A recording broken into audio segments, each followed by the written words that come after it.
Hi, I'm Dr. Bertice Berry, and I want to tell you a story. There is a phrase in my family that cooks use that has gone from one generation to the next. When my mother would cook something and we'd eat it, I'm thinking of her blueberry muffins early in the morning from blueberries that we'd actually picked. Her oatmeal. Oh my God, nobody could make oatmeal like my mother could make oatmeal. And she made it from raw oats. Whew. My mother could really fry chicken. I didn't eat fried chicken, but my mother could really, really fry some chicken. Uh, oh, you know, one of the things that I ate when I did eat meat, and I ate meat, for my childhood, but then I didn't eat it beyond that. My mother's fried liver and onions was amazing. Amazing. She could really bake also. Her sweet potato pies are legendary. And whenever someone would say, "Oh, mom, thank you so much. This is so good," she would say, "Oh, I'm glad." And then when I started cooking and somebody would taste something that I had cooked, whether it was corn pudding or baked beans or whatever it was, my crab quiche, tuna quiche, spinach quiche, when I would make those, people would say, "Oh my God, this is so good," and I'd say, "I'm glad."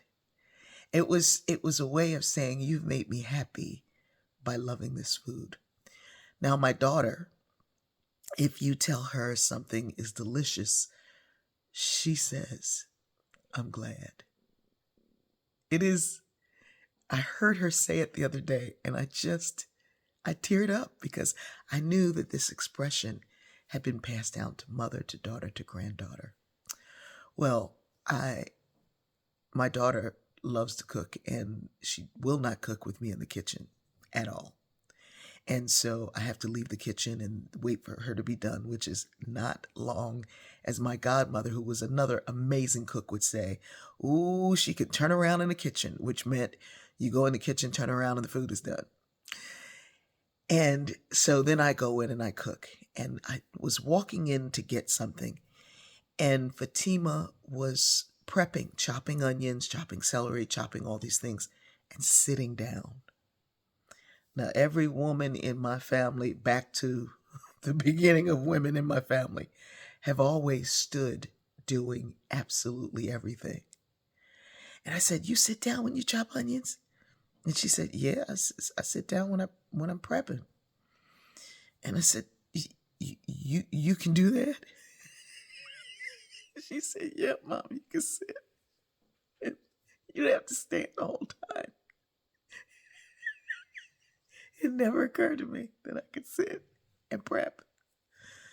It does now, and I'm glad. I love you. Keep the old and evolve forward.